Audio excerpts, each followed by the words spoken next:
नेपाल अहिले न्युक्लियर बमको तल बसेको देश हो। संसारमा सबैभन्दा कठिन अवस्थामा बसेको देश हो। उहाँहरू एमसीसी पास गरेर चुनाव लड्न जानुस् न। उहाँहरूलाई चुनौती छ, एमसीसी पास गरेर चुनाव लड्न जानुस्। राजेन्द्र लेङदेनलाई प्रधानमन्त्री हुन तयार पनि हुनुस्। स्पष्ट कुरा हो। 88,000 विद्यार्थी म्यानेजमेन्ट पढ्छन्। अनि त्यसलाई के पढाइएको छ भन्दाखेरि टाई लाएर बस्नुपर्छ, घुम्ने कुर्सीमा बस्नुपर्छ। देश छ कृषि प्रधान, अनि त्यसलाई टाई लाउन बसाएपछि त्यसले कृषि गर्छ। क्रिस्चियन चर्चले राज्यमा अधीन गर्दा धर्म उनीहरूले भनेको रिलिजन सेकुलरिजम भनेको क्रिस्चियनिटीबाट पृथक गर्ने राज्यलाई भने हो। हाम्रो देशमा धर्म भनेको दर्शन अनि भुत्राको निरपेक्ष गर्नुहुन्छ। तपाईँ धर्मनिरपेक्ष भन्नुभयो भने त नैतिकता निरपेक्ष हुनुपर्छ। नैतिकता निरपेक्ष हुन्छु भन्नेले नाङ्गो हिँड्नुपर्छ। त्यस कारण को धर्मनिरपेक्ष भन्नुहोस् न, नाङ्गो हिँड्नुहोस् न। कहिलेबाट हामी हिन्दू भयौँ? कहाँ हौँ हामी हिन्दू? बुझ्दै नबुझी कुद्ने। हाम्रो धर्म क्रिस्चियन धर्म हो। हामी वैदिक सनातन परम्पराका दर्शन मान्ने मान्छे हौँ। भित्तामा मुत्नेलाई गाली गर्नुहोस् न, भित्ता मुत्यो भनेर घरलाई किन गाली गर्नुहुन्छ? अब नि सङ्घीयताले अपराध गर्छ। राजनीति त थोरै व्यक्तिले गर्ने हो नि, सबैले गर्ने हो र। यो देशमा त भए जति 3 करोडले राजनीति गर्दा बिग्रियो हो नि त। समस्या यही हो। हिजो ज्ञानेन्द्रका पालामा पनि 3 करोडले राजनीति गरेर बिग्रिया, पञ्चायतका पालामा पनि 3 करोडले। अमेरिका रिसाउला भनेर फेरि केही मान्छेहरू चिन्तित छन्, बिआरआई मात्रै बोक्ने। अनि अमेरिकाले बनाएको हो चीन र नेपाल। अमेरिका आउनुभन्दादेखि अगाडि चीन हामीसँग जोडिया छ। त्यसो भए त चीनसँग सिमाना नजोड भन्ला के खाडल खान्ने हामी भोलि? राजा शासन गर्न आएर शासन गर्न सक्दैनन्, त्यो सम्भव छैन। तर सिक्किमको बाटोमा जान्छ यो संविधानले, यो व्यवस्थाले भन्नेहरू जुर्मुराइरहेछन्। वाहियात कुरा गरेर हुन्छ? सिक्किमको बाटोमा के भएर जान्छ? हिजो सिक्किमको बाटोमा जाँदा पञ्चायतका पालामा सिक्किमको बाटोमा जान सक्दैन थियो। 3700 वर्ष इतिहासमा धार्मिक दार्शनिक सद्भाव मानेर आएको राजनीति धर्मलाई राजनीतिमा उतार्ने प्रयत्न नगर्नुहोस्। तपाईँले पार्टीका कार्यकर्तालाई जागिर खानका लागि संहिता प्रयोग गर्नुभयो अनि गाली चाहिँ तपाईँ घरभित्र बस्दाखेरि भित्तामा मुत्नुहुन्छ अनि घरलाई गाली गर्नुहुन्छ। बनाइदिनुहोस् न मलाई प्रधानमन्त्री तपाईँले, कुनै विष्णुको आराधना गरेर म 10 वर्षमा देश बनाइदिन्छु। राजनीतिक स्थायित्व प्राप्त गरेर आर्थिक विकासमा जान्छु भन्ने कुरो दिवा सपना हो। अमेरिकाका लागि तपाईँको एउटा कनिकाको दाना फ्याँकिदिएको हो यो एमसीसी भन्ने। उसले एमसीसी नेपालको विकासका लागि होइन, ऊ नेपालीहरूलाई यो दिएर चीनको तिमी मची नजिकको हो भन्ने देखाउन खोज्छ। यहीँनेरि नेपालीको दुर्भाग्य छ। असल मान्छे भविष्यको बाटो हेर्छ, गलत मान्छे विगततिर फर्किन्छ। म विगत फर्किन्न। मलाई राजासँग कुनै लेनदेन र दुराग्रह पनि सम्भावना छैन। फर्किएर के हुन्छ क्वेसन यो फर्काउनुहोस् न। अनि फेरि उनले ल्याउने त तिनै हिजोका पञ्च होला नि त। अनि त्यसपछि राजाले गलत गरे भने के राणामा जानुहुन्छ? अनि राणा शासन पनि गलत भयो भने के गर्नुहुन्छ? जयप्रकाशमा पुग्नुहुन्छ? असल मान्छे बाटो अगाडि जान्छ कि पछाडि फर्किन्छ? गणतन्त्रले त यस्तो पो दिएछ भनेर प्रश्न उठ्न थाल्यो। के दियो त? गलत हो के? गलत यही हो वैज्ञानिक चेतनाको। अनि राजतन्त्रले यो गर्दैनथ्यो भने हिजो थिएन राजतन्त्र। मान्छेको वैज्ञानिक चेतना कमजोर भयो भने यही। त्यसो भए त चीनची टाट उल्टिनु पर्थ्यो नि त। गणतन्त्र त छ त त्यहाँ त। कोरिया गणतन्त्र छैन। नेपाल र भारतले आफूलाई दाजुभाइ बनाउनुहुन्न। नेपालको इतिहास 3700 वर्ष पुरानो छ। भारतको इतिहास राज्यको रूपमा 200 वर्ष पुरानो छ। अनि 3700 वर्ष अगाडि जन्मिएको दाजु चाहिँ 52 भएर सानो भयो। अहिले 200 वर्षमा जन्मिएको अग्लो भयो भने होचो छ भनेर भाइलाई दाजुले भाइलाई दाइ भन्न मिल्छ? त्यसो भए त नेपाल दाजु हो। अब नि डाक्टर साहब, जस्तो अहिले विदेशी हस्तक्षेप वात्तै बढ्यो भनिन्छ, चाहे त्यो एमसीसीको अलिकति डाक्टर साहबले अघि लिनुभएको थियो, विदेशी हस्तक्षेप बढ्यो, अर्थतन्त्र ओह्रालो लाग्यो, खाद्यान्न आयात बढेको बढै छ, निर्यात शून्य छ। कुनै बेला हामीले निर्यात गरेको कुरा अघि पनि गऱ्यौँ। गर्भमै रहँदा बच्चा जन्मियो भने 60,000को ऋणको भार बोकेर जन्मिनुपर्ने अवस्था छ। सुरक्षाको केही ग्यारेन्टी छैन। पञ्चायतकालमा एउटा कुरा चाहिँ के म अहिले पनि सुन्छु बुवाहरूले गरेको भने कसैको कुकुर मर्दा पनि त्यसको खोजबिन हुन्थ्यो। अहिले मान्छे मर्दा पनि त्यसको खोजबिन हुँदैन। यो अवस्थामा छ, जता छ ततै नैरेस्यता छ। योबाट कसरी उठ्ने त? अब यो किन भयो तपाईँको भन्दाखेरि 2046 सालको परिवर्तन, 2063 सालको परिवर्तन, यी परिवर्तन हुनै पर्थ्यो किनभने समाजलाई परिवर्तनहीन बनाउन सकिँदैन। तर परिवर्तनको एउटा नियम के हुन्छ भन्दाखेरि परिवर्तनले पुराना कयौँ मान्यताहरूलाई समाप्त गर्छ र त्यही परिवर्तनले कयौँ नयाँ मान्यताहरू निर्माण गर्छ। हाम्रो दुर्भाग्य के भयो भन्दाखेरि हामीले परिवर्तन गऱ्यौँ, पुराना मान्यता सबै सिद्धाइदियौँ, तर नयाँ मान्यता निर्माण गरेनौँ। त्यसैले समाज मान्यताहीन भयो। त्यसैले हिजो समाज कस्तो थियो भन्दाखेरि म आफ्नै जातको मान्छे, ऊ छुवाछुत पनि गर्थ्यो, अर्का कहाँ छोको पनि खाँदैन थियो, तर यो गाउँ हामी सबैका लागि हो है भन्ने बुझ्थ्यो। त्यसकारण उसको एक आपसमा परनिर्भरता थियो। अहिले परनिर्भरता सिद्धियो, मान्छे नितान्त व्यक्तिवादी भयो र मान्छे बाँचे पनि उसकै कारणले बाँच्छ, मरे पनि उसकै कारणले बाँच्छ। त छिमेकीको सहयोगीको आश गर्नुको कुनै तुक छैन। तर हिजो गाउँमा एउटा मान्छे गरिब भयो भने, उसको घर जल्यो भने सबै गाउँका मान्छेले आधा आधा मुरी धान लिएर आएर उसको घर बनाएर उसलाई 1 वर्ष खान पाउने राख्थे। हिजो त्यो मान्यता थियो। त्यही मान्यता अहिले हुनुपर्छ म भन्दिनँ, तर अहिलेको मान्यता के हो त्यो त हुनुपर्थ्यो नि त। यो मान्यता न हिजोको राख्न सक्यो, न अहिले नयाँ बनाउन सक्यो। मूल्यहीन भयो समाज। दोस्रो कुरो के भयो भनेर भन्दाखेरि हामीले आफैमाथि विश्वास गर्ने संस्कृति निर्माण गर्नुपर्थ्यो लोकतन्त्रले। किनभने हिजो ब्रिटिसले मान्छे लान्थ्यो, हाम्रो त संस्कृति नै लाउरे बनिसक्यो हो नि, होइन? हाम्रो संस्कृति नै लाउरे कस्तो भयो भन्दाखेरि घरमा 2 रोपनी जमिनमा वर्षको 10 लाख कमायो भने त्यसलाई रोजगारी नमान्ने, घरदारको जागिर पायो भने रोजगारी मान्ने। ओके, हाम्रो त संस्कृति नै जागिर खाने, धनी हुन नखोज्ने अनि उद्यमी हुन नखोज्ने भयो। त्यो कुरा यो लोकतन्त्रले त्यतातिर मान्छेलाई रूपान्तरण गर्नुपर्थ्यो, त्यो गर्न सकेन। शिक्षामा हिजो हामीले सामाजिक मूल्य र मान्यतामा समाजप्रतिको दायित्वलाई जोड दिएको शिक्षा थियो, त्यो परिवर्तन हुनुपर्थ्यो। तर पछिल्लो समय के भयो भनेर भन्दाखेरि पछिल्लो समय अमेरिका राम्रो हो, बेलायत राम्रो हो, बेलायतको मान्छे राम्रो हो, बेलायती केटीको जस्तो पहेँलो कपाल पार्नुपर्छ, घोडा च्यातेका पेन्ट लाउनुपर्छ, अनि चाउमिन खानुपर्छ, अनि त्यसपछि काम गर्नु हुँदैन, 8 बजीसम्म सुत्नुपर्छ, बाबुआमासँग 80 हजारको मोबाइल किनेर बस्नुपर्छ, अनि जब 18 वर्षको हुन्छ विदेश हिँड्नुपर्छ भन्ने संस्कृति, त्यो पनि लाउरे संस्कृतिकै अर्को रूपान्तरण हो। परिणाम के भयो भन्दाखेरि राजनैतिक रूपान्तरण भएन, मनोविज्ञान रूपान्तरण भएन, वैज्ञानिक चेत आएन, उद्यमता आएन। त्यसको परिणाम के भयो भने डाक्टर साहब, अहिले जिल्ला प्रशासन कार्यालय अहिले म पहिला एउटा दुईवटा कुरा राखौँ है यसो तपाईँ। त्यसको परिणाम के भयो भन्दाखेरि अहिले देशको हायर एजुकेसनमा 4,50,000 विद्यार्थी छन्। 4,50,000 विद्यार्थीमध्ये 80% विद्यार्थी माथिल्लो 20%बाट आउँछन्। अर्को 20% मात्रै अर्को 20%बाट आउँछन्। त्यो माथिबाट आएको हायर एजुकेसनमा पढ्ने माथिल्लो 20% का 80% विद्यार्थी नै पास हुन्छन् र लोकसेवामा हाकिम हुन्छन्, पास हुन्छन् र लप्टन हुन्छन्, पास हुन्छन् र इन्सपेक्टर हुन्छन्, तिनै सानोतिनो उद्योगमा जान्छन्, तिनै विदेश जान्छन्। अनि गरिबका छोरा जति जम्मै तल एसएलसीमै फेल भइसकेका हुनाले ती के हुन्छन्, ती अरब जान्छन्। देशको शिक्षाले नै यति गम्भीर वर्गीय समस्या निर्माण काट्नै भयो।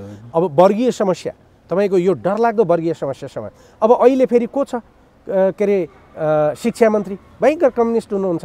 उहाँले कति छलफल गर्नुभयो यो कुरा थाहा छैन। अब अर्को कुरो बताइदिएँ, मैले यो बागमती प्रदेशको शिक्षाको नीति तर्जुमा गर्ने कुरामा एउटा आयोगमा बसेर काम गरिदिनुहोस् भनेर मैले 3 महिना एउटा आयोगको संयोजन गरेँ। त्यति बेला गम्भीर अध्ययन गऱ्यौँ हामीले, यहाँ डाटाहरू तथ्याङ्कहरू मूल्याङ्कन गऱ्यौँ, भेटघाट गऱ्यौँ, सर्वे गऱ्यौँ। सबै थोक गर्दाखेरि के देखियो भने यहाँ पढ्ने 2,44,45,000 विद्यार्थीमध्ये 88,000 विद्यार्थी म्यानेजमेन्ट पढ्छन्। अनि त्यसलाई के पढाइएको छ भन्दाखेरि टाई लाएर बस्नुपर्छ, घुम्ने कुर्सीमा बस्नुपर्छ। देश छ कृषि प्रधान, अनि त्यसलाई टाई लाउन बसाएपछि त्यसले कृषि गर्छ, अनि त्यो त कहाँ जान्छ अनि त्यो पनि नपाएपछि अस्ट्रेलियामा बोतल टिप्न जानुको अर्को उपाय रहेन। अनि तपाईँको जम्मा टेक्निकल एजुकेसन कति छ? 14%लाई छ। देशमा अहिलेसम्म टोटल 8,000 डक्टरहरू उत्पादन भएको छन्, देशमा 5,000 डक्टरहरू मात्रै छन्। तर केही थोरै मेडिकल कलेजहरू छन् जो निजीकरणमा छन्। पूर्वाञ्चल विश्वविद्यालयले मेडिकल कलेज चलाउन पाउँदैन, त्यसपछि अर्को नयाँ विश्वविद्यालयले चलाउन पाउँदैन। 15वटा मेडिकल कलेज 200 भर्ना गर्ने गरी विश्वविद्यालयले खोलिदिने, अनि सरकारले टिचरहरू ल्याउन केही वर्ष सहयोग गर्ने, ल्याबोरेटरी बनाइदिने, त्यो सबै गरिदिने भए त मेडिकल एजुकेसनमा माफियाकरण हुन्थेन नि। तपाईँको भइराखेको धरानको विश्वेश्वर प्रसाद कोइराला इन्स्टिच्युट समाप्त गर्नका लागि सबै किसिमका खेल भए। 2 महिनादेखि आन्दोलन भएको छ। डाक्टरहरू आँगनमा बसेर तपाईँको जाँचिरहेछन्। 17 जना गतिला डाक्टरहरू राजीनामा दिएर हिँडिसके। त्यो संस्था मार्न परेको छ। किन त्यो संस्था मार्न परेको छ? त्यहाँका विद्यार्थी निजी कलेजमा जान्छन्। एक दोस्रो कुरो, धरानले झापा, मोरङ, सप्तरी माथि 5 थर ताप्लेजुङदेखिका मान्छेलाई त औषधि उपचार प्रदान गरेको थियो। त्यो औषधि उपचार तेलले प्रदान गर्दाखेरि सिलिगुडी र फार्मेसगञ्ज सुक्या थियो। अब सिलिगुडीका व्यापारीहरू त्यो बन्द गराएर त्यहाँ जान चाहन्छन्। निजी हेर्नुहोस्, यही कुरो होइन, तर त्यो जम्मै गर्न चाहिँ को छन् त भन्दाखेरि पार्टीका कार्यकर्ताहरू ठेकेदार छन्, पार्टीका कार्यकर्ताहरू त्यहाँभित्र छन्। यो जुन पार्टीभित्र माफियाहरू पस्यो र माफियाले पार्टीलाई भ्रष्ट बनायो, तेस्रो समस्या यहाँनिरबाट आयो। अब तपाईँको खाद्यान्नको कुरा तथ्याङ्कमा गरौँ। हामीले कपिलवस्तुमा एउटा अध्ययन गऱ्यौँ। त्यो कपिलवस्तुको अध्ययनले के देखायो भने 60% जमिन बाँझो छ। तर यो वर्ष 3 खरबभन्दा बढीको खाद्यान्न आयो। 1 खरबको त दाँत कोट्याउने आयो। तपाईँको सलाई त्यति नै आयो। तपाईँको कान कोट्याउनेदेखि लिएर सबै कुरा र 3 खरबभन्दा बढीको खाद्यान्न आयो। 12 खरब रुपियाँ हाम्रो डेफिसिट, 12 खरबको व्यापारमा 7 खरबको हाम्रो डेफिसिट छ। 3 खरबको खाद्यान्न आएर डेफिसिट छ। 3 करोड 44 अरब रुपियाँ, 3 खरब 44 अरब रुपियाँ भारतबाट आएर यहाँ काम गरेका मान्छेले भारत रेमिटेन्स लगाएका छन्। 6 खरब हो। अनि त्यसपछि अरू सहरीकरणमा मलेसियामा काम गर्ने मान्छेले छोराछोरी ल्याएर श्रीमती ल्याएर काठमाडौँमा राखेको छ राम्रो बोर्डिङको लागि। उसले यहीँ 4 आना घर लिएर यहाँ जमिन बनायो, उहाँको जमिन बेच्यो, खेत सिद्धियो, यहाँ 4 आना उसले 40 लाखमा किनेर घर बनायो। अब त्यो घरमा छोराछोरी र श्रीमती छन्, उत्पादन छैन, रोजगारी छैन, उसले उहाँ कमाएर यहाँ पैसा पठाउनुपर्छ। छोराछोरी 9 बजेसम्म सुत्ने जन्मिन्छन्। ओके, बोर्डिङले त्यही सिकाएको छ। कतिपय कलेजमा एनआरएन सेक्सन भन्ने छन्, हेर्नुहोस्। त्यो एनआरएन सेक्सन भने के भन्दाखेरि त्यो चाहिँ यहाँ पास गर्ने बित्तिकै बाहिर जाने हुनाले सेक्सनै एनआरएन छ। अनि यो त डरलाग्दो भएन डाक्टर साहब? अनि डरलाग्दो छ र त म बोलिरहेको छु। यो कुरा राजनीतिक अब यहाँनिर ठ्याक्कै नि तपाईँले भनेको कुरालाई मैले कसरी इङ्गित गर्न खोजेँ भने जस्तो अहिले जिल्ला प्रशासन कार्यालयका अगाडि जानुभयो भने पासपोर्ट बनाउनेको युवाहरूको, इनर्जेटिक युवाहरूको भिड देखिन्छ। त्यसपछि गाउँघरका खेतीबारी तपाईँले अघि भन्नुभयो बाँझै छन्, मान्छे छैन। गाउँघरमा मान्छे मऱ्यो भने त्यो मान्छेलाई सद्गत गर्न फाल्न लैजाने मान्छे छैन। बुढाबुढी र बच्चाबच्ची बाहेक अर्को कोही पनि छैन। 80 लाखभन्दा बढी युवा विदेशमै छन् भने गणतन्त्रले त यस्तो पो दिएछ भनेर प्रश्न उठ्न थाल्यो। के दियो त? गलत हो के? गलत यही हो वैज्ञानिक चेतनाको। अनि राजतन्त्रले यो गर्दैनथ्यो भने हिजो थिएन राजतन्त्र। मान्छेको वैज्ञानिक चेतना कमजोर भयो भने यही आज गणतन्त्रको विरुद्ध बोल्नेहरूको सबैभन्दा पहिलो कुरा नै यही छ, 80 लाख युवालाई बाहिर। त्यसकारण यो गणतन्त्रको असफल हो कि शासकीय नीतिको असफलता हो? अब यहाँनिर अनि त्यसो भए त चीन चाहिँ टाट उल्टिनु पर्थ्यो नि त। गणतन्त्र त छ त त्यहाँ, त कोरिया गणतन्त्र छैन। अब यहाँनिर म ठ्याक्कै महत्त्वपूर्ण प्रश्न ल्याइरहेको छ, पात्र प्रवृत्ति र प्रणालीमा कुन चाहिँ खराब भएर यो अवस्था आयो? त्यसलाई त्यसै कारणले हामीले कहिले पनि एउटामा सबै दृष्टिकोण हालेर अर्कोलाई, यिनीहरू भने एकअर्कामा इन्टर रिलेटेड, अन्तर सम्बन्धित हुन्छन्। सिस्टम बिग्रिन्छ त्यसले नैतिकता भत्काउँछ। त्यो सिस्टम बिग्रिएपछि जब कार्यकर्ता र कर्तामा अनैतिकता हुन्छ, त्यो अनैतिकताले सिस्टमलाई झन् बिगार्छ। ओके, अब यी सबै कुराको एउटा समग्र रूपमा चाहिँ के भन्दाखेरि परिणाम अहिलेको हो। त्यसकारण हामीले गर्ने कुरो के हो भने पहिलो कुरो त राज्यका इन्स्टिट्युसनहरू, राज्यका अङ्गहरूलाई हामीले दह्रो बनाउने कुरा राजनीतिक बहसमा बाहिर ल्याउनु पर्यो। जस्तो उदाहरणको लागि सर्वोच्च अदालतले सर्वोच्च अदालत हुनु पर्यो, प्रतिनिधि सभाले प्रतिनिधि सभा हुनु पर्यो। एउटा त बहस यहाँ हो। तपाईँले सिद्धान्त त बदल्नुभयो, तपाईँले व्यवस्था त बदल्नुभयो, अनि भोलि ती राज्य व्यवस्थामा चाहिँ अहिलेकै जस्तो विदेशीको घुसपैठ रहिरहने हो भने अनि त्यसले चाहिँ काम गर्छ? कतिचोटि प्रयोग गर्ने? दोस्रो कुरो हामीले बुझ्नुपर्ने कुरो के हो भने एउटा कुरा फन्डामेन्टल कुरो जो नेपालीहरूले बुझ्न नसकेको कुरो के हो भने मेरो र अधिकांश धेरै मान्छेहरूको बिचमा एउटा डिबेट छ। म के भन्छु भन्दाखेरि राजनैतिक स्थायित्व प्राप्त गरेर आर्थिक विकासमा जान्छु भन्ने कुरो दिवा सपना हो। आर्थिक विकासलाई केही राम्रा नेताहरूले घच्याडेर अगाडि लानुपर्छ र मानिसहरूलाई उद्यमशील बनाउनुपर्छ र देशमा मार्केट सृजना गर्नुपर्छ। जति आर्थिक उत्पादन व्यक्तिको बढ्दै जान्छ राजनीति उत्तिकै स्थिर हुँदै जान्छ।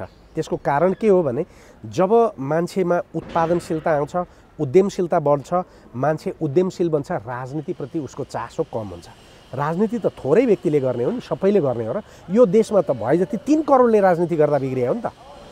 समस्या यही हो। हिजो ज्ञानेन्द्रका पालामा पनि 3 करोडले राजनीति गरेर बिग्रिया, पञ्चायतका पालामा पनि 3 करोडले। अबको युग त आम मान्छेले देशको उत्पादनमा पो लाग्ने हो त। त्यसकारण हाम्रो भनाइ के भने म युवाहरूलाई पटक पटक आह्वान गरिरहेको छु, त्यसकारण तीनवटा चिज गरौँ भनेर मैले भनेको छु। एक, तपाईँ हामी एउटा यस्तो आन्दोलन निर्माण गरौँ, के भनौँ भन्दाखेरि हामी उत्पादनमा सरिक हौँ। उत्पादनमा सरिक भएर हामी हाम्रै देशको उत्पादन प्रयोग गर्ने एउटा अभियानको निर्माण गरौँ। यदि एउटा कुनै किसानले टमाटर उत्पादन गरेका छ, मार्केटमा 2 रुपियाँ महँगो हुन्छ भने हामी हाम्रो किसानको तरकारी खाइदिउँ, इन्डियन तरकारी आफै आउन बन्द गर्छ। म भन्छु म प्रोफेसर हुँ, तर मैले काम गर्नुपर्छ। म ल पढ्नुभन्दा अगाडि मैले 3 सेमिस्टर एग्रिकल्चर पढेँ। त्यो एग्रिकल्चर पढ्या बेला आलु रोप्ने कायदा पनि मैले सिकेको छु। म ग्राफ्टिङ गर्न जान्दछु, लेयरिङ गर्न जान्दछु, एउटा बिरुवामा अर्को बिरुवाको टिस्यु कल्चर गर्न पनि जान्दछु। यहाँ हेर्नुहोस्, अस्ति माथि कलेजमा गएर 50-60 वटा ग्राफ्टिङ गर्दा यहाँ काँडाले घोच्यो। ओके, मैले 50-60 वटा बिरुवा बनाएर आएको छु। हामीले घर घरमा उत्पादन गर्न सक्छौँ। यो चेतना चाहिँ हुनु पर्यो नि हामी। हो त, त्यही कारण युवाले त यो सोच्नु पर्यो नि त। म त्यसकारण भन्छु यो देश त कस्तो भयो भने यहाँ मेरोमा विद्यार्थी आएकै एउटा केही विद्यार्थीको उदाहरण दिउँ, सबै छैनन्। मेरो कलेजमा धेरै राम्रो पढ्ने विद्यार्थीहरू छन्, धेरै सामान्य परिवारबाट गाउँबाट आएर पढाएका छन्। तर एउटा केही विद्यार्थीहरू छन् जो 9 बजे घरमा उठ्छन्, मुख नधोई कलेजमा आउँछन्, बाबुआमाले दिएको 80,000 को मोबाइल बोक्छन्, अनि आएर क्लासमा बस्दैनन्, इन्टेन्सनल्ली ढिलो आउँछन्, क्याफेटेरियामा बस्छन्। क्याफेटेरियामा बसेर अरू साथीलाई यो देशमा अवसर छैन भन्छ। त्यो किन भयो? घरमा बाबुआमाले छोराछोरी अमेरिका जाँदा आफूलाई गौरव मान्दिया कारणले छोराछोरी फुर्क्यो। त्यसकारण म त्यस्तो एउटा हरेक युवा सुत्दाखेरि अब कहाँ भिसा लाउने, म कहाँ जाने भनेर बिहान उज्यालो हुन्छ। त्यो हरेकभित्र मेरा छोरी फरक छन्। म त्यो तपाईँसँग डिस्प्युट गर्छु। मेरा छोरी हार्वर्ड पढेर जेनेभा पढेर आछन्, मेरा छोरी यहाँ बस्छन्, र मेरा छोरी यहाँ मात्रै होइन गाउँको ठाउँ बनाउनुपर्छ भनेर त्यहाँ पुगेका छन्। यो कुरा हरेकका छोरीमा हरेकका छोरामा हुनु पर्यो डाक्टर साहब। त्यसकारण मैले के भन्छु भने त्यो त मेरा छोरी किन त्यसो गरे? उनीहरू बहुप्रतिभा सम्पन्न भएर हो? होइन। मेरो शिक्षा मैले के भने विदेशमा सम्मान हुँदैन, किनभने विदेश अर्काको देश हो। म एउटा इन्डियन नेपालमा आएको कुरो विरोध गर्छु भने म अमेरिका गएको कुरा पनि विरोध गर्छ। त्यसकारण जे सम्मान देशभित्र पाइन्छ त्यो अन्त पाइँदैन। त्यसकारण मैले भनेको छु म तिमीहरूको इन्सुरेन्स हुँ, बाबुआमा छोराछोरीका इन्सुरेन्स हुन्, जति पनि लगानी गर्छन् पढाइमा छोराछोरी बाबुआमाका इन्सुरेन्स हुन्। त्यसैले म बुढो भएँ, मलाई कोभिडै लाग्यो भने मेरा छोरीले मर्न दिन्छन्? उनीहरूको कमाई, उनीहरूका गहना बेचेर पनि मलाई निको पार्छन्। यो मूल्य हामीले बुझेनौँ। अब नि डाक्टर साहब, जस्तो तपाईँका छोरीहरू हार्वर्ड पढेर पनि नेपालमा आउनु भएको छ, अब 80 लाख युवा विदेशमा छन् नि। यो सरकारले त चुनावमा मात्रै नारा गर्छ, युवा मैत्री बन्छु, युवाको लागि काम गर्छु। यो सरकारसँग भिजन नभएको त्यो 80 लाखको भिजन नभएको तपाईँहरू पत्रकारहरूको चाहिँ सबैभन्दा ठुलो दोषी छ। हामी के गरिदिनु पर्यो? अब हेर्नुहोस्, तपाईँहरू यो त मैले थर्काएर न तपाईँ आज यसरी सोध्दै हुनुहुन्छ, नत्र तपाईँले के सोध्नुहुन्थ्यो? राजनीतिको कन्ट्रोभर्सी, बाबुराम र केपी ओलीलाई लडाउने, तपाईँहरूको त यही काम त हो नि। मेरी छोरीहरू जस्ता छोरी र छोरा यो देशमा 2 जना मात्रै होलान्, हजार छन्। ती खोजेर तपाईँहरूले देश बनाउनु भयो, तपाईँहरू हिँड्नुहुन्छ। त्यसैले पत्रकारिता नकारात्मक बन्यो, पत्रकारिता विरोध र राजनीति मात्रै पत्रकारिता आँखा खोल्नु पर्यो क्या, जसरी मेरो खोलिदिनु भयो नि डाक्टर साहब। एक्ज्याक्टली। त्यसकारण बोल्ने बौद्धिकहरूलाई पनि त्यही चाहिन्छ। फेरि केमा बोलिदिनु, के भिडियो जान्छ, कुन कन्ट्रोभर्सीमा होइन। तपाईँहरू कहाँ बुद्धिजीवी कहाँ पुग्नुहुन्छ? होइन, गाह्रो छ नि। तपाईँ कहाँ आउनु मलाई कम गाह्रो बाबा। तपाईँ त्रिभुवन विश्वविद्यालय गएर सोध्नुहोस् त कस्ता प्रोफेसर छन् त्यहाँ। तपाईँ डाक्टर कहाँ मेडिकल टियुसमा गएर जानुहोस् त, त्यहाँ भगवान् कोइरालादेखि डाक्टर कृष्ण ओलीसम्म छैनन्। अब यो ढङ्गले बहस अगाडि बढाउनु पर्छ। म त पढाउनु अनि त्यसपछि जानुहोस् त धरानमा डाक्टर विष्णु पोखरेल जस्ता मान्छे छन्, डाक्टर रिमाल जस्ता मान्छे छन्, यी खोजिया छन्। तपाईँ त्यहाँ जानुहोस् त बारमा कस्ता वकिल छन्। हामीले त कसलाई मात्रै देखाएको छ? बाहिर बिचौलिया 2टालाई मात्रै देखाएको छ नि त। त्यही तपाईँको जुडिसियरीभित्र 80% भन्दा बढ्दा त राम्रा न्यायाधीश छन् नि। तर डाक्टर साहब, अब जुडिसियरीको कुरा गर्नुभयो डाक्टर साहबले, कार्यपालिका भद्रगोल छ, कार्यपालिका सरकारमाथि नै प्रश्न उठेछन्। परमादेशको सरकार भन्ने आरोप सबैभन्दा बढी छ। 6 महिनामा के गर्यो सरकारले भनेर प्रश्न उठिरहेछ। व्यवस्थापिकाको हालत त्यो छ, सदन चल्न सक्दैन। न्यायपालिका, तपाईँ आफै पनि न्यायपालिकासँग सम्बन्धित मान्छे, त्यो अवस्थाको भद्रगोल छ। अनि कुन चाहिँ युवा पासपोर्ट नबनाएर आनन्दले बस्न सक्छ त? त्यही कारण त्यो युवालाई मैले भनेको, तिम्रो घरको गाईलाई कसैले आएर राति मन्द विष खुवाएर गाई समाप्त पार्छ भने तिमीले गाईसँग रिसाएर विदेश पलायन हुने हो कि गौडामा रुगेर राति विष खुवाउन आउने विष खुवाउने मान्छे पत्ता लगाउने हो? जुडिसियरी त एउटा ठिक थियो, कार्यपालिका र व्यवस्थापिका त सिद्ध्याएको थियो, तर पनि जुडिसियरीले कयौँ यस्ता सरकारका गलत कुराहरू हुन दिएन, रोक्यो। प्रतिनिधि सभा स्थापित गर्यो, त्योभन्दा अगाडि कुनै ट्रिटी खारेज गर्यो, त्योभन्दा अगाडि सरकारले गरे कुनै नियुक्ति खारेज गर्यो, सरकारले परिवर्तन गरेर पढ्दै नपढ्या मान्छे राजदूत भएर जानुपर्छ भन्ने कुरा रोक्यो।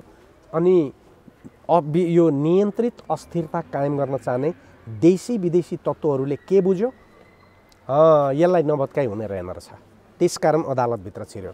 तपाईँ हामी त्यहाँभित्र एकजना मान्छेलाई देखिरहेछौँ, चोलेन्द्र शमशेर जमरा हो, उनले बिगारेकै हो, तर त्यो बिगार्नका पछाडि चोलेन्द्र मात्रै होइन। त्यसकारण ती कयौँ त्यस्ता शक्तिहरू छन् जसले अदालत ध्वस्त पार्न खोजिरहेछ। अब के चोलेन्द्रले निरन्तरता पाउने सम्भावना बढ्या हो? पाउनु र नपाउनुको के होइन, अब त विरोध पनि थामथुम भयो, तपाईँहरू पनि आन्दोलनमा देखिन। मेरो भनाइ के भने यो क्षेत्र भनेको नि, म यहाँ पढाउँछु, म मास्टर हुँ, मलाई क्लासमा जाँदा एउटा विद्यार्थीले ए चोर क्लासमा नछिर भन्यो भने मैले यहाँ बस्नुहुन्छ? यो त नैतिकताको व्यवसाय हो नि त। अब उहाँ जान्नुहोस्, देशको प्रधान न्यायाधीश भएको सम्मान तपाईँलाई छ, तपाईँलाई मान्छेले तपाईँ नबस्नुहोस् भन्यो, तपाईँ बसिरहनुहुन्छ, इतिहास बनाउँदै हुनुहुन्छ कि ध्वस्त पार्दै हुनुहुन्छ, त्यो त उहाँले। तर सरकारले पनि कुनै एक्सन ल्याएन, आन्दोलन पनि निरन्तर कमजोर बन्दै गयो। अब कहाँ गएर के भएर टुङ्ग्यो? के भयो त? हात्ती आयो फुस्सा भएन हो त? अब सधैँभरि त बस्नुहुन्न नि त, होइन? एक दिन त आफै जानुहुन्थ्यो नि। अहिले उहाँले जनताले तपाईँहरू सबैले भन्नुभयो म निर्दोष थिएँ तर म जान्छु भनेर गएको भए इतिहास निर्माण हुन्थ्यो। गोपाल पराजुलीलाई पनि त्यसै गरी गाली गरे हो।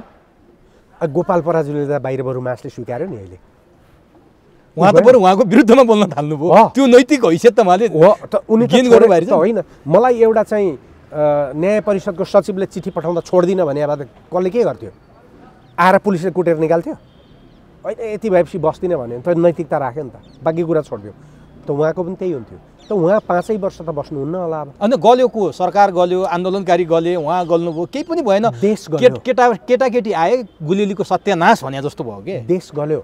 तर त्यस्तो हुँदैन। यसले जे रोपिराखेको छ नि भित्र, यसले जे रोपिराखेको छ विद्रोह, त्यो विद्रोह काहीँ न काहीँ फुट्छ पछि। त्यस कारण म के भन्छु भन्दाखेरि तपाईँको ज्यान घरभित्र सुरक्षित हुनुपर्छ भने तपाईँ पहिला घरलाई दरो बनाउनुहोस्। घर कमजोर राखेर घरभित्र बन्दुक राखेर सुरक्षित हुन सकिँदैन।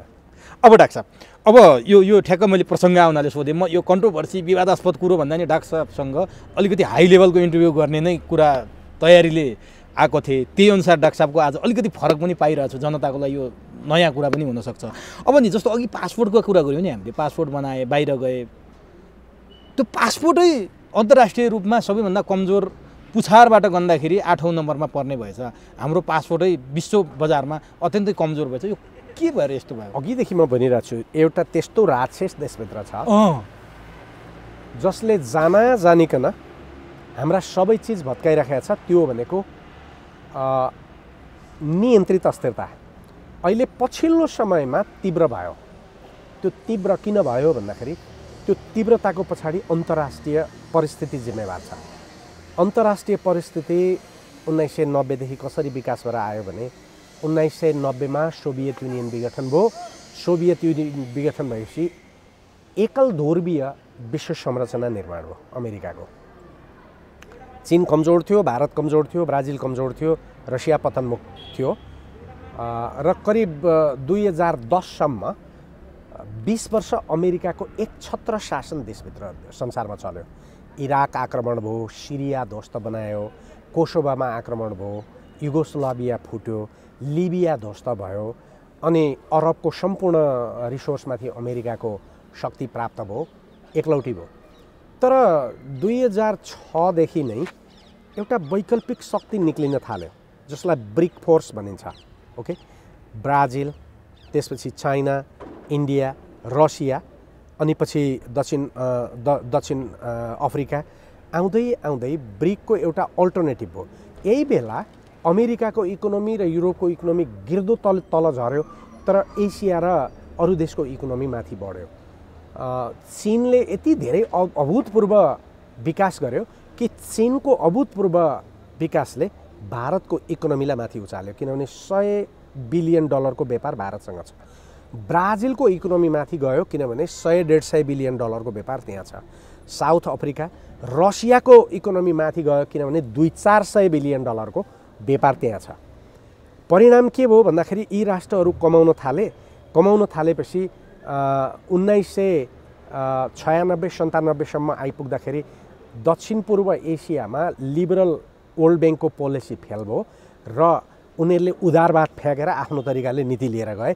त्यो जुन मन्दी थियो 1996 को, त्यसपछि भने तिम्रो काम छैन, तिमी जाऊ, वर्ल्ड ब्याङ्क धपाए उनीहरूले। र उनीहरूले आफ्नो तरिकाले एउटा वेलफेयर बेस्ड इकोनोमिक डेभलपमेन्टको ढाँचा तयार गरे। जापानमा, सिङ्गापुरमा, तपाईँको कोरियामा। जापानले एक दिन पनि लकअप गरेका छैन, उसको कस्ट पनि थोरै छ, सबैभन्दा बढी कोभिड पनि लागेको छ। तर व्यक्ति जहाँ कोभिड लाग्छ उसले इन्सर्कल गरेर त्यहाँ सरकार पुग्छ, अरूलाई स्वतन्त्र छोड्छ। कोरिया हेर्नुहोस्, अनि त्यहाँको इकोनोमी पनि बढ्यो।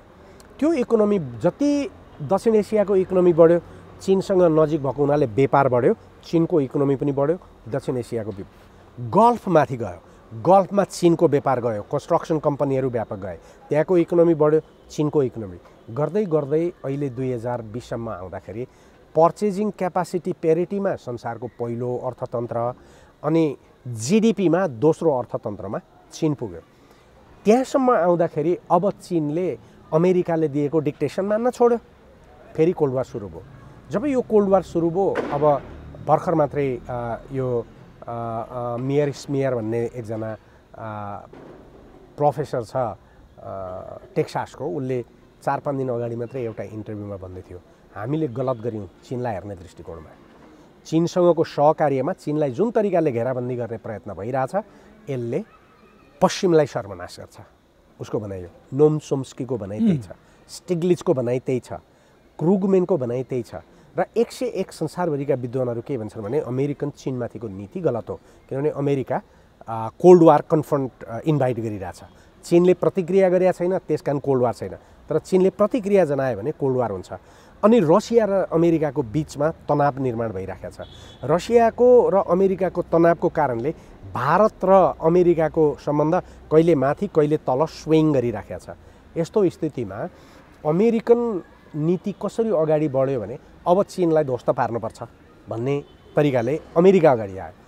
जब चीनसँग अमेरिकाको यो राजनैतिक प्रतिस्पर्धा निर्माण भयो, नेपालको भू राजनैतिक अवस्थिति अल अफ सडन हलबलिन थाल्यो, चेन्ज भयो, परिवर्तन भयो र यो ठाउँ भोलाटाइल भयो। त्यसकारण मैले भन्ने गरेको छु, नेपाल अहिले न्युक्लियर बमको तल बसेको देश हो, संसारमा सबैभन्दा कठिन अवस्थामा बसेको देश हो। तर यहाँ पोलिटिसियन्सहरूले बौद्धिकहरूसँग सल्लाह नगर्ने, अनि यहाँका कर्मचारीहरूले विज्ञ र प्राज्ञहरू र एक्सपर्ट्सहरूलाई सरकारभित्र छिर्नै नदिने लगायतका कारणहरूले के भयो भने हिजो नेपाल कमजोर साँडे जस्तो भारत, कमजोर साँडे जस्तो चीनको बिचमा एउटा उर्लिँदो बढ्दो गाईको बाछाको रूपमा थियो। नेपालको अर्थतन्त्र राम्रो थियो, त स्वावलम्बन थियो, ओके, उसका कोही शत्रु थिएनन्। अनि ती दुईटा साँडेको बिचमा कमजोरलाई ब्यालेन्स गरेर बसेको थियो। आज भारत संसारको एउटा शक्ति बन्यो, चीन कोल्ड वारको अर्को पक्ष बन्न सक्ने स्थिति हो। यी पावरफुल देशलाई सञ्चालन गर्ने कूटनीति पनि हिजोकै जस्तो हुन्छ, अपडेट भएन। अनि त्यसले के भयो भन्दाखेरि नेपालकै कारणले गर्दाखेरि नेपालको भू राजनीति एउटा अवस्थितिमा आमूल विदेशी परिस्थितिले आएको अवस्थामा त्यसलाई एड्रेस गर्न नेपाली राजनीतिक पार्टीहरू असफल भए। परिणाम के भयो? त्यसले बिथोल्यो। तपाईको मौरीको अरिङ्गालको बथानमा यदि अरिकालहरूले बाहिरबाट आएको चिल कागलाई ह्यान्डल गर्न सकेन भने के हुन्छ? त्यो त होल गोलो बाहिर निक्लिन्छ र जसलाई पाए त्यसलाई टोक्छ। तर त्यो चिलसँग लड्न त पहिला त 10-20 वटा अरिङ्गालका सिपाहीहरू न बाहिर घुमे हुन्छन्, त्यसले रोक्यो भने त त्यो त शान्तिपूर्ण हुन्छ नि। देशको अहिले स्थिति यही हो। कोही मान्छे जो देशप्रति अनास्थावादी छ, आत्मबलमा कमजोर छ, सुविधा भोगी छ, ऊ देश छोडेर भाग्दैछ। एक थरी मान्छेलाई भ्रमित बनाएको छ विदेशमा कि नेपालमा रोजगारी छैन, नेपालमा उत्पादन छैन, विदेशमा गएर कमाउनुपर्छ, ऊ अरब कुद्छ। ओके, एक थरी बुद्धिजीवी के भन्छ? उसले पद पाएन राजनीतिक कारणले, त्यसकारण ऊ विरोधै मात्रै गरिरहन्छ। उसको काम युट्युब बोलाउनु र भत्ताभङ्ग, उसको काम सतो शराब। अनि म जस्ता मान्छेहरू छन्, हामीलाई फुर्सद छैन, हामीलाई 6 घन्टा पढाउनु छ, लेख लेख्नु छ, सेमिनारहरूमा भाग लिनुपर्छ, हामीलाई फुर्सद छैन। अनि हामी कहिले कहिले यसरी बोल्छौँ, जनतालाई केही कुरो भन्छौँ, तर मान्छे के भन्छन् भने तपाईँ बाटोमा आउनु पर्यो। म बाटोमा गएँ, कसले सोच्ने, अनि सोचेर म बाटोमा गए पनि त्यही हुने होला। म सोचेर कम्तीमा यो बोलेँ भने अरूले बोल्लान्, हामी यो मान्यता राख्छौँ। त्यसकारण अहिलेको देशको टोटल समस्या भनेको 3 चिजको समस्या हो। प्राज्ञहरूले बौद्धिक चेतना निर्माण गर्ने कुरालाई पहल गर्नु पर्यो। अब सेमिनारहरू गर्नुपर्छ, यसरी बोल्नुपर्छ। एक राजनीतिक पार्टीहरू अझै पनि तपाईँहरूलाई युगले साथ दिया छ। तपाईँहरू आफ्नो राजनीतिक पार्टीभित्र आफ्ना विचारधारालाई प्रश्न गर्नुहोस् र माफियाको मोह छोडेर जो झोला बोकेर देश परिवर्तन गर्न आएको कार्यकर्ता थियो त्यसलाई जिम्मेवारी दिएर आफ्नै राजनीतिक पार्टीभित्र राजनीतिक नैतिकता रोप्नुहोस् र यो व्यक्ति पूजा, भगवानवाद यी छोड्नुहोस्। र तपाईँहरू प्रधानमन्त्री पनि बनिसक्नुभयो, सबै कुरो भइसक्यो। तपाईँ बाँच्दै तपाईँभन्दा तल्लो नेतालाई एकचोटि प्रधानमन्त्री बनाएर संरक्षण गरेर जानुहोस्, एकपल्ट अध्यक्ष बनाएर अगाडि जानुहोस्। दोस्रो कुरो, तेस्रो कुरो, म नेपाली किसानहरू र आम युवाहरूलाई के भन्छु भने हामी उत्पादनमा लागौँ, घर घरमा उत्पादन गरौँ।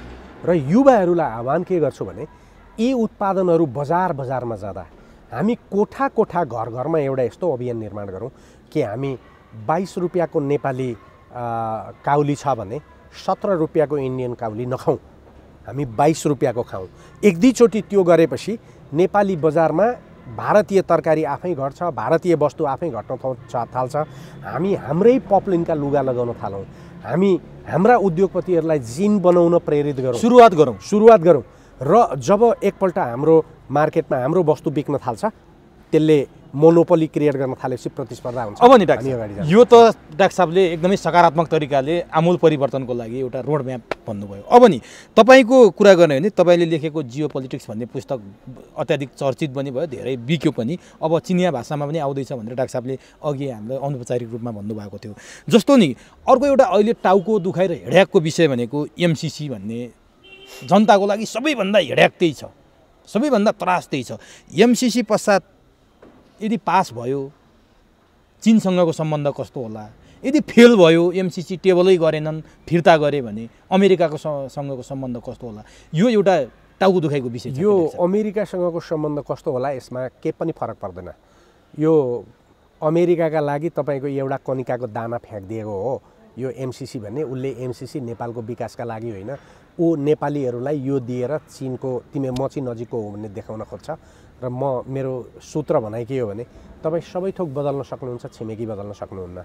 त्यसैले अमेरिकाले नेपालमा आक्रमण गर्नका लागि थुप्रै प्लेन लिएर उहाँबाट आउनुपर्छ। उसले छोडेको मिसाइल हान्न पनि 1 घन्टामा आइपुग्ला। चीन ऊ त्यहाँ परतिर छ र चीन सानो देश होइन, भारत त्यहाँ छ, भारत कमजोर देश होइन। हाम्रा नेताले यो बुझ्नु आवश्यक छ। एक, म एउटा कुरो के विश्वास राख्छु भने कुनै पनि देशले दिएको सहयोगमा विरोध गर्नुपर्ने आवश्यकता छैन, तर संसार विदेशीले पैसा दिएर धनी भएको छैन, आफ्नै जनताले बनाउने हो। हाम्रो प्रायोरिटी यस्ता कुरामा होइन, प्रायोरिटी उत्पादनमा जानुपर्छ। तेस्रो कुरो, यदि यो तपाईँहरू प्रयोग गर्नुहुन्छ भने यसभित्र नेपालको सार्वभौमता सम्पन्न एउटा देशलाई अनादर गर्ने नेपालको कानुनभित्र संविधान पनि पर्छ, त्योभन्दा माथि रहने सम्झौता, अनि सरकारभन्दा फरक एमसिए नेपाल हुने, जसले आफै कानुन बनाउन पाउने, उसको कानुन आफै लाउन पाउने, उसको कानुन एमसिसीले अनुमोदन गर्नुपर्ने, नेपाल सरकारले संरक्षण गर्न नहुने अनि निर्देशन दिन नपाउने, र त्यो एमसिए नेपालले सरकार बाँध्ने सम्झौता गर्नु भनेको तपाईँहरूको नालागिपन हो। गर्नुहोस्, मलाई आपत्ति छैन, के हुन्छ भोलि देखा जाला। तर म उहाँहरूलाई चुनौती के देखिरहेको छु भने मलाई अस्ति 5 थर गएको थिएँ, उकालो हिँड्दै थिएँ, एकजना 72 वर्षका जीवन भन्ने बुढा मान्छे, उनी लौरो टेकेर उभिएर बसिरहेको छन्, म आउँदैछु भनेर।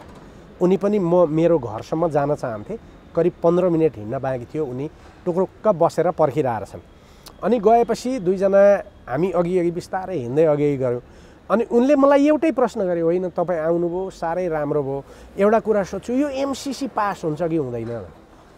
5 थरको एउटा कुनामा बसेको मान्छे, पढे लेखेको छैन, खेती गरेर खान्छ। मैले भने कसरी पास होला र? अब तपाईँहरू कोही चाहनुहुन्न यो पास होस् भने।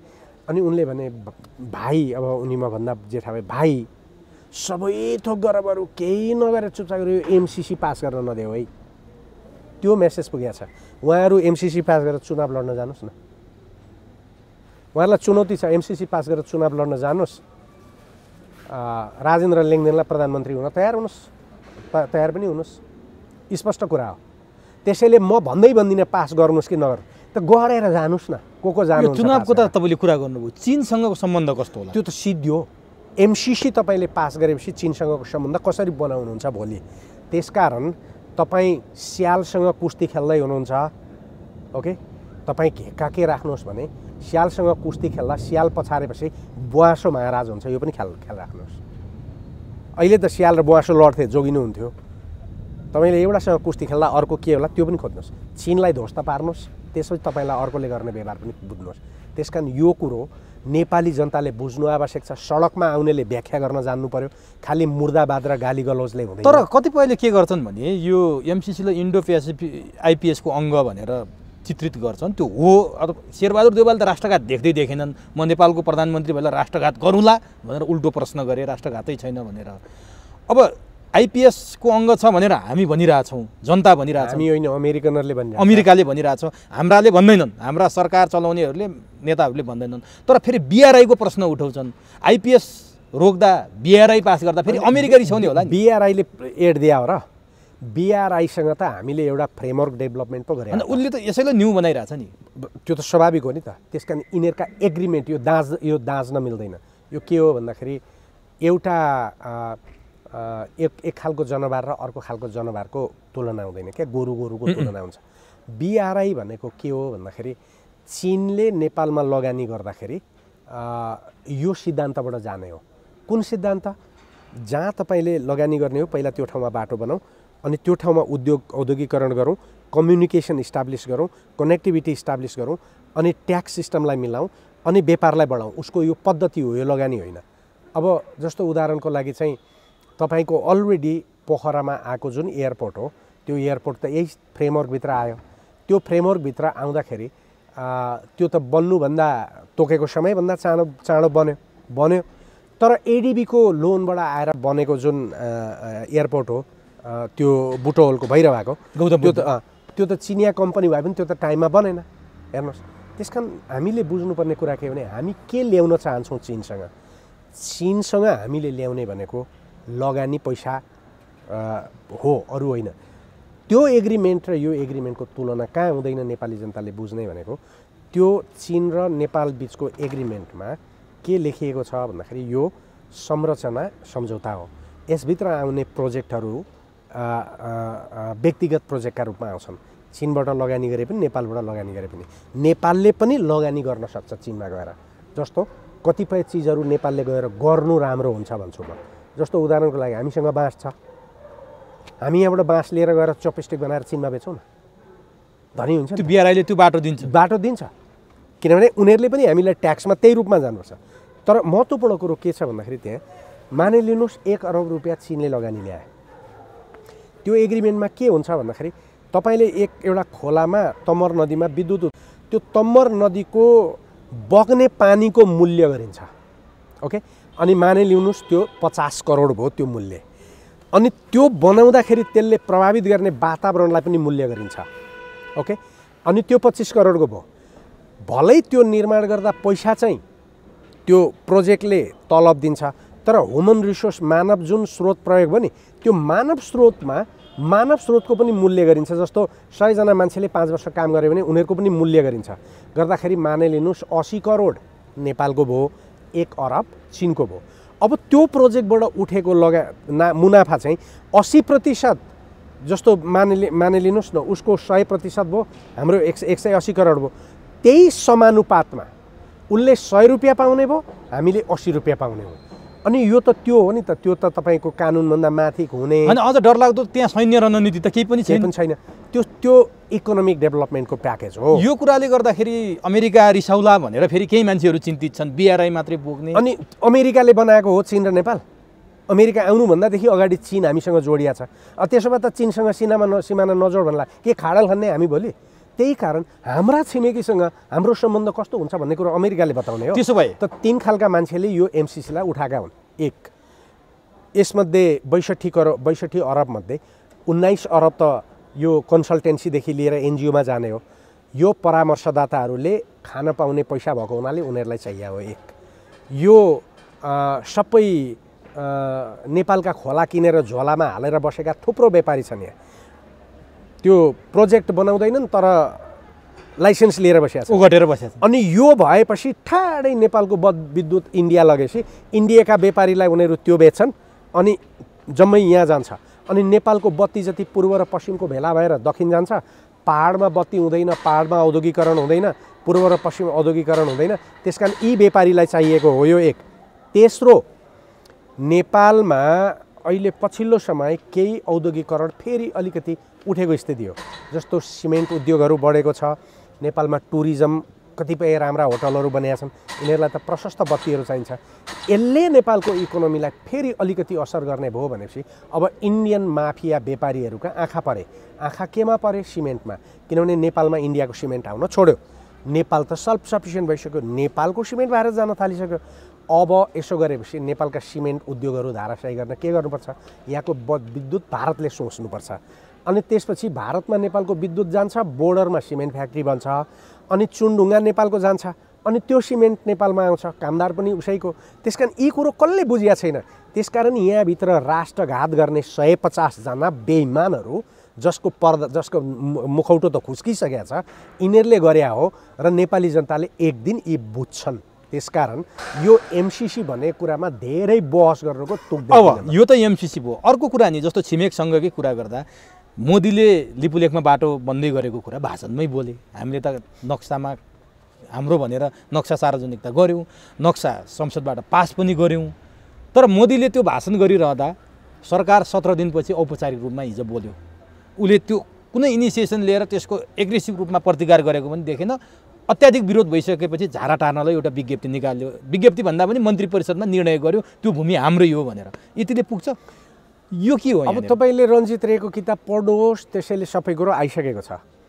अघिल्लो सरकार हुँदाखेरि हामीले धेरै ठाउँमा बोल्यौँ, धेरै ठाउँमा गभर्मेन्टका मान्छेहरूलाई पनि भेट्यौँ, मन्त्रीहरूलाई पनि भेट्यौँ। हाम्रो भनाइ के थियो भने काहीँ न काहीँ नेपालको तर्फबाट पनि अलिकति गल्ती भयो। त्यो गल्ती के भयो भन्दाखेरि हामीले लामो समयसम्म यो नबोलिकन बस्यौँ।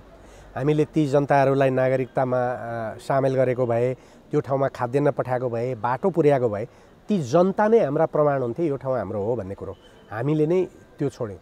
तर जे होस्, मेरो भनाइ के हो भनेर भन्दाखेरि यो बारेमा मेरो भनाइ कति मात्रै छ भन्दाखेरि भारतसँग तर्क गर्ने बौद्धिकता खोइ तपाईँको? परराष्ट्र मन्त्रालय भित्रकाले पुग्छ?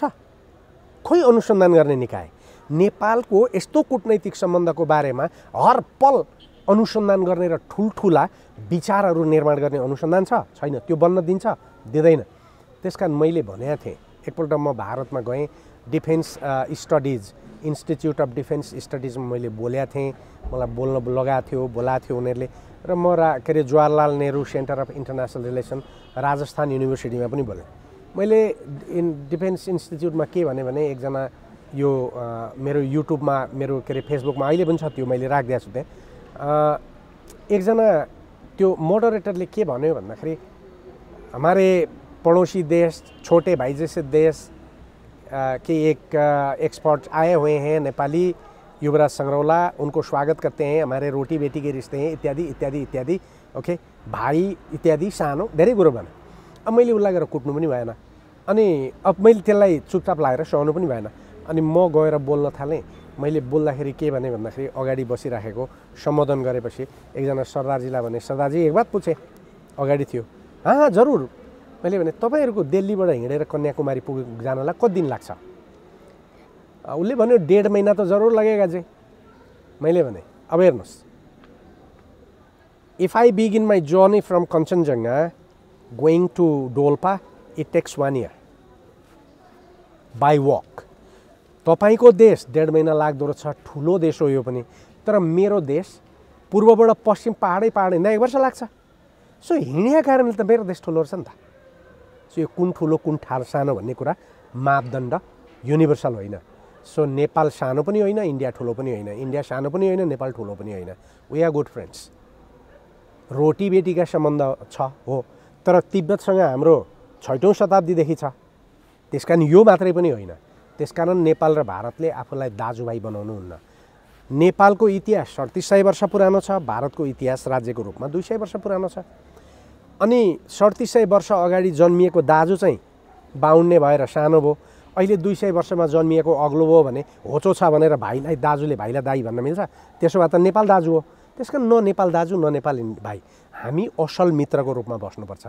यो चिज भन्न सक्ने बुद्धिजीवी भारतमा पठाउन सक्नु पर्यो नि। खोइ त सरकारले कुनै अब्जेक्सन अब यो बारेमा अत्याधिक विरोध मैले भने जुन राजनीतिक पार्टीभित्र विचार सिद्धिएको छ, उहाँहरूले विचारमा छलफल गर्नुहुन्न। उहाँहरूसँग पार्टीभित्र अन्तर्राष्ट्रिय सम्बन्धका विशेषज्ञ छैनन्। उहाँहरूसँग त कर्मचारी मात्रै छन् उहाँहरूका।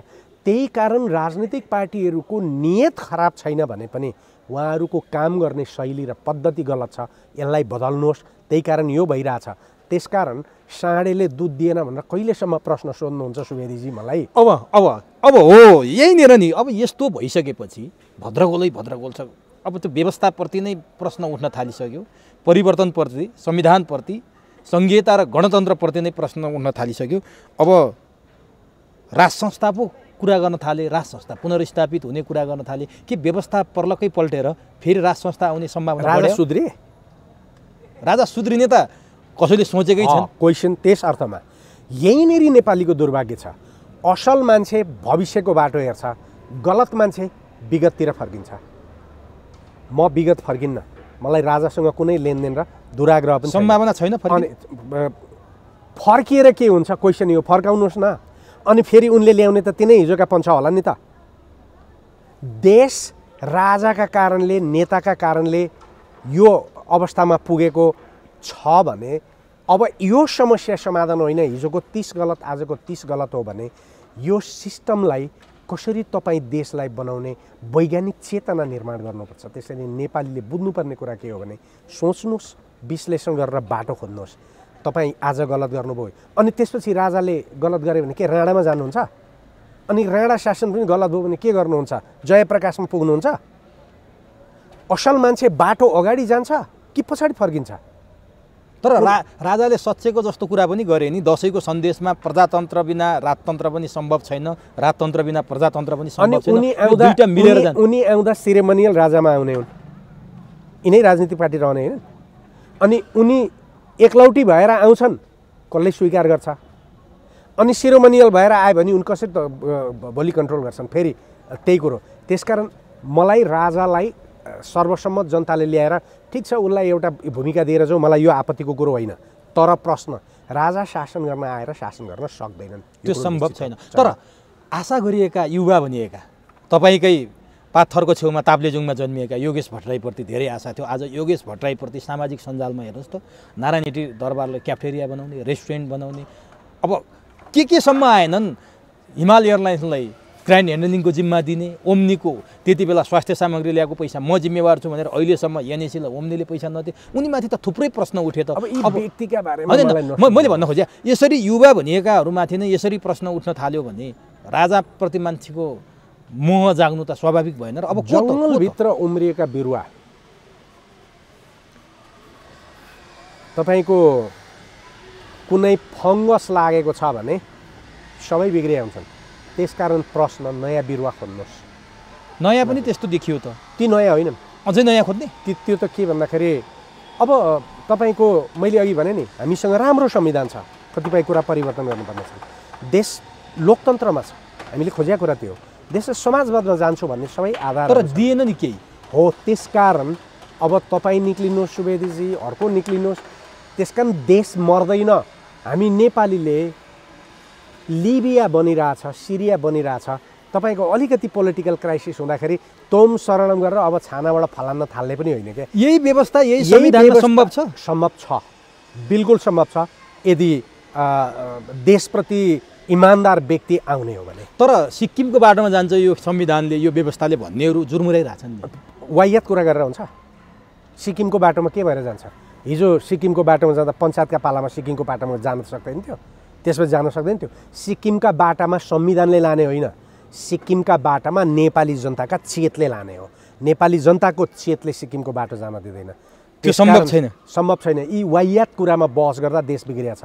त्यसकारण हामीले गर्ने कुरा के हो भने उत्पादन बढाउँ, समाजवादको एउटा मोडल निर्माण गरौँ र वैज्ञानिक चेतना निर्माण गरौँ। पात्र चाहिँ अहिलेका दोस्रो पुस्ता भने समाप्त हुन्छन्। मान्छे हाँक्न सक्ने मान्छे निक्लिन्छ। त्यसो भए तपाईँसँग अन्तिम प्रश्न सोधेँ मैले। समय धेरै भयो, म यसलाई सायद 2टा पार्ट पनि बनाउँछु होला, यो धेरै भयो हुनाले। अन्तिम प्रश्न म के सोध्छु भने तपाईँ जनताको आवाज, जनताको मर्म, भावना र पीडालाई बौद्धिक र तार्किक अझ सैद्धान्तिक रूपले नै तपाईँले जनता सामु राख्नुहुन्छ। तपाईँप्रति जनताको एउटा विश्वास पनि छ। तपाईँले सामाजिक सञ्जालमा कुनै स्ट्याटस लेख्नुभयो भने त्यसको प्रतिक्रिया सायद तपाईँले हेर्नुभयो होला। मैले त्यत्तिकै भनिरहेको छैन। तपाईँका काहीँ अन्तर्वार्ता आयो भने मान्छेलाई छुट्टै किसिमको एउटा आशा र भरोसा छ। नेताहरूलाई गाली पनि गर्नुहुन्छ, तर शिष्ट र सभ्य भाषामा जुन कुराले उनीहरूलाई छोस्, तपाईँ उच्छृङ्खल तरिकाले, कसैलाई एग्रेसिभ बनाउने तरिकाले पनि बोल्नुहुन्न। आखिर सबै समस्या आजको व्यवस्था सङ्घीयता, धर्मनिरपेक्षता र गणतन्त्रमै गएर जोडिन्छ। तपाईँले यो गणतन्त्रमाथि प्रश्न उठे पनि ठिक छ भन्नुभएको छ।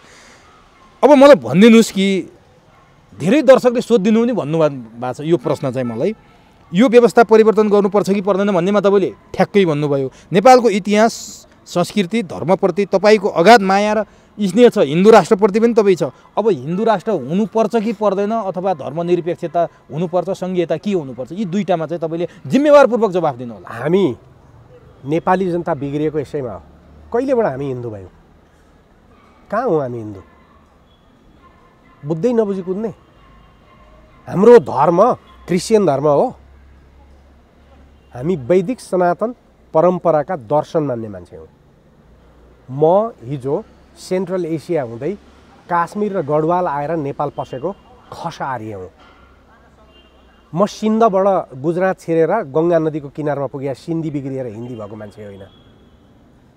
अनि तपाईँले हाम्रो दर्शनलाई पूजापाठ कर्मकाण्ड, रिलिजन भने कर्मकाण्ड हो। रिलिजन भने कर्मकाण्ड हो। त्यसैले हिन्दू दर्शन हो। धर्म भनेको रिलिजन होइन। ट्रान्सलेसनै गलत छ। त्यसकारण हामी वैदिक सनातन धर्म, किराँत धर्म र बुद्ध धर्मको एउटा संयोग हो। अनि तपाईँ यो हिन्दूलाई मोदीको हिन्दुत्वसँग जोडेर तपाईँ 12% र 17% बाहुन छेत्री पनि सबै लाग्दैनन्, त्यसलाई लगेर तपाईँ के जनजातिलाई शत्रु बनाउन चाहनुहुन्छ? बुद्धिस्टहरूलाई समाप्त गर्न चाहनुहुन्छ? इस्लामहरूलाई गर्न चाहनुहुन्छ? त्यसकारण हामीले जहिले पनि 3700 वर्ष इतिहासमा धार्मिक, दार्शनिक सद्भाव मानेर आएको धर्मलाई राजनीतिमा उतार्ने प्रयत्न नगर्नुहोस्। एक। दोस्रो कुरो, धर्मनिरपेक्षताको कन्सेप्टै हाम्रो होइन। हिजो युरोपमा क्रिस्चियन धर्मको एउटा संस्था अनि राज्यको एउटा संस्थाको लड्दाखेरि क्रिस्चियन चर्चले राज्यमा अधीन गर्दा धर्म उनीहरूले भनेको रिलिजन, सेकुलरिजम भनेको क्रिस्चियनिटीबाट पृथक गर्ने राज्यलाई भने हो। हाम्रो देशमा धर्म भनेको दर्शन अनि भुत्राको निरपेक्ष गर्नुहुन्छ। तपाईँ धर्मनिरपेक्ष भन्नुभयो भने त नैतिकता निरपेक्ष हुनुपर्छ। नैतिकता निरपेक्ष हुन्छु भन्नेले नाङ्गो हिँड्नुपर्छ। त्यसकारण को धर्मनिरपेक्ष भन्नुहोस् न, नाङ्गो हिँड्नुहोस् न। तपाईँ कर्मकाण्ड निरपेक्ष भन्नुहोस् न, मलाई आपत्ति छैन। वैदिक सनातन धर्म, बुद्ध धर्मले पनि त्यही भन्छ, किराँतले पनि त्यही भन्छ। धर्म भनेको धारण योग्य वस्तु, धार्य तर हामीलाई भिडाउनलाई अनेक नाम हो। यो अस्थिरता, नियन्त्रित अस्थिरताको खेलभित्र आएको कुरा हो। अनि दर्शनलाई, नैतिकतालाई, मान्यता र मूल्यलाई निरपेक्ष गरेपछि नाङ्गो हिँड्नुहोस् न त। त्यसकारण यो युरोपमा मात्रै लागु हुने हो। हाम्रोमा धर्मनिरपेक्षता हुँदैन। शब्द नै गलत छ। त्यसकारण कर्मकाण्ड निरपेक्षता भन्नुहोस्, मलाई आपत्ति छैन। त्यसकारण संविधानमा हामीले पटक पटक यो व्याख्या गर्दा पश्चिमीहरूले, एनजिओहरूले, नेपालमा एनजिओ डोनर एजेन्सीका पैसा लिएर आउनेहरूले संविधानमा यो लेखाएको कुरा हो। त्यसकारण यो संविधानमा भोलि बदलौँला त्यसलाई, त्यो ठुलो कुरो होइन। हामीले राख्ने कुरो के हो भने हामीले नेपाली जनतालाई आफ्नो आफ्नो सांस्कृतिक धार्मिक मान्यतामा उनीहरूका संस्थाहरू निर्माण गर्ने, विश्वविद्यालय निर्माण गर्ने, उनीहरूलाई आबद्ध गर्ने र आफ्नो आफ्नो पूजा आफ्नो आफ्नो ठाउँमा गरौँ भन्ने हो। अनि त्यसपछि हामीले वैज्ञानिक चेतना निर्माण गर्ने हो। हामीले हाम्रो हिमालबाट के उत्पादन गर्न सकिन्छ भनेर सोध्ने हो। हाम्रो तराई, हाम्रो रुखबाट के उत्पादन गर्न सकिन्छ भन्ने पो सोच्ने हो। त्यसकारण यस्ता बहसमा बुद्धिजीवीको दिमाग हालिदिएपछि देश कहिले बन्छ? त्यसकारण मलाई त विश्वास छ, मैले भन्ने गरेको छु, मैले पढाएको विद्यार्थी अब 20 वर्ष पछाडि जब सर्वोच्चमा पुग्छ नि अदालत बदल्छ, म ग्यारेन्टी साथ लेखेर दिन तयार छु। त्यसकारण सबै मार्सपहरूलाई भन्छु, विदेशमा जाने जोसुकै असल मान्छेहरू आउनुहोस्, फर्केर देश बनाउन, अर्काको देशमा बसेर हुँदैन। त्यसकारण म भन्छु देश बिग्रिँदैन, बनाउन सकिन्छ। त्यसका निर्माणको कुरा गरौँ। सङ्घीयतामा चाहिँ के छ तपाईँको? सङ्घीयता आफै गलत चिज होइन, तर अत्यन्तै विवादास्पद बन्यो। विवादास्पद कसले पार्यो? जनताले पारे हो, कसैले पारे हो? विवादास्पद त राजनीतिक पार्टीहरूले गरे हो नि त। यदि तपाईँले सङ्घीयतालाई सही ढङ्गबाट प्रयोग गर्नुभयो भने यो सङ्घीयता नेपालको हकमा, यदि हामीले हिजो अञ्चलाधीशका जस्ता तलका स्थानीय सरकारमा केन्द्रले अधिकार नराखेर दिने हो भने विकासका काममा उनीहरू लाग्छन्, सरकारले सुरक्षा र मौद्रिक प्रणाली लिएर बस्छ। तर तपाईँले पार्टीका कार्यकर्तालाई जागिर खानका लागि सङ्घीयता प्रयोग गर्नुभयो अनि गाली चाहिँ तपाईँ घरभित्र बस्दाखेरि भित्तामा मुत्नुहुन्छ अनि घरलाई गाली गर्नुहुन्छ। तपाईँ भित्तामा मुत्नेलाई गाली गर्नुहोस्, यसरी ब्रोडली चाहिँ नसोच्ने भयो कि हो। त्यसकारण भित्तामा मुत्नेलाई गाली गर्नुहोस् न, भित्ता मुत्यो भनेर घरलाई किन गाली गर्नुहुन्छ? अब नि सङ्घीयताले अपराध गर्छ। डाक्टर साहब, तपाईँ चाहिँ कानुनसँग सम्बन्धित मान्छे हुनुहुन्छ, कानुनका वेत्ता हुनुहुन्छ, म त्यो तपाईँको आफ्नो प्रोफेसन पनि छ। तर म यति बेर कुरा गर्दा तपाईँलाई म एउटा सोसल इन्जिनियरको हिसाबले दिमागको यो मानसपटलमा राखेँ। एउटा सोसल इन्जिनियरको हिसाबले भनिदिनुहोस्, एउटा कानुन वेत्ता भएर होइन, यो देशका हामी पछि आउने पुस्ताको, हाम्रो पुस्ताको भविष्य उज्जवल छ यो देशमा? छ, काफी उज्जवल छ। किनभने सबैले नकारात्मक कुरा मात्रै गर्छन् कि। यही कारण त यो देश डुबाउने नेता होइनन्, यी हुन् भन्छु त म। किन? तपाईँलाई म उदाहरण दिन्छु। संसारको पपुलेसनको 0.01% पपुलेसन नेपालको हो। संसारको प्राकृतिक स्रोतको 3% स्रोत नेपालसँग छ। नेपालको मात्रै प्राकृतिक स्रोत प्रयोग गरेर पुरै संसारलाई 100 वर्ष बचाउन सकिन्छ। प्रश्न तपाईँ देश के बनाउन चाहनुहुन्छ भन्ने कुरा हो। बनाइदिनुहोस् न मलाई प्रधानमन्त्री, तपाईँले कुनै विष्णुको आराधना गरेर म 10 वर्षमा देश बनाइदिन्छु। यहाँभन्दा बढी भन्नु छ? जनताले यो सुनुन्, जनताले यो कुरा बुझुन्। तर म मास्टर हुँ, मैले मान्छे पढाउनुपर्छ, राजनीति गर्ने होइन। त्यसकारण मैले तपाईँलाई यो किताब दिए त्यही कारणले हो। यो किताब पढ्नलाई आह्वान गर्छु। उपनिवेशदेखि उपनिवेशसम्मको यात्रा हेर्नुहोस् देश के। म यस्तो भाग्यमानी पात्र परे कि जुन किताब बजारमा आएको छैन, डाक्टर साहबको हातबाट पाउनु भएको छ। यसको मूल्य मैले तपाईँलाई तिर्नुपर्छ। अब बनाउनुहोस्, त्यस कारण लेखेको छ। सबै कुरा हामीसँग सुन्ने भन्दा अब तर डाक्टर साहब अघि लिक्वानुको कुरा भयो, एकपटक नेपालको लिक्वानु डाक्टर साहबलाई जनताले हेर्न चाहेका पो छन् कि? त्यही कारण मान्छे बिग्रिन्छन्। मैले प्रोफेसर हुनुपर्छ र मेरा किताब संसारमा पढिनुपर्छ, अनि पो देश बन्छ त। अनि म राजनीतिमा गएपछि भोलि को चाहिँ बस्छ, कसले बनाउँछ राम्रो, को बन्छ राम्रो प्रोफेसर? जे बिग्रियो त्यसलाई फेरि बिगार्ने होइन, बनाएर जाने हो। हस् डाक्टर साहब, समय दिनुभयो। अत्यन्तै मूल्यवान, जो शब्दमा मूल्य छ त्यस्तो मूल्यवान भनाइराखिदिनु भयो, जो हरेक मान्छेलाई एउटा डिप्रेसनमा लैजाने अवस्था छ नेपालको अहिलेको यो सिनारियो हेर्ने हो भने त्योबाट मुक्त भएर उज्जवल भविष्य तपाईँले नेपालमै देख्नुभयो। हरेक नेपालीले हेर्नै पर्ने महत्त्वपूर्ण कुरा यो अन्तर्संवादमा राखिदिनु भयो। अन्तर्संवाद र समयका लागि डाक्टर साहबलाई फेरि एकपटक नमस्कार। यो देशमा बाँच्न मात्रै पाउनुको पनि मलाई गौरव छ। हेर्नुहोस्, मलाई कुनै देश चाहिँदैन, मेरो देश जति राम्रो देश संसारमा कुनै पनि देश छैन।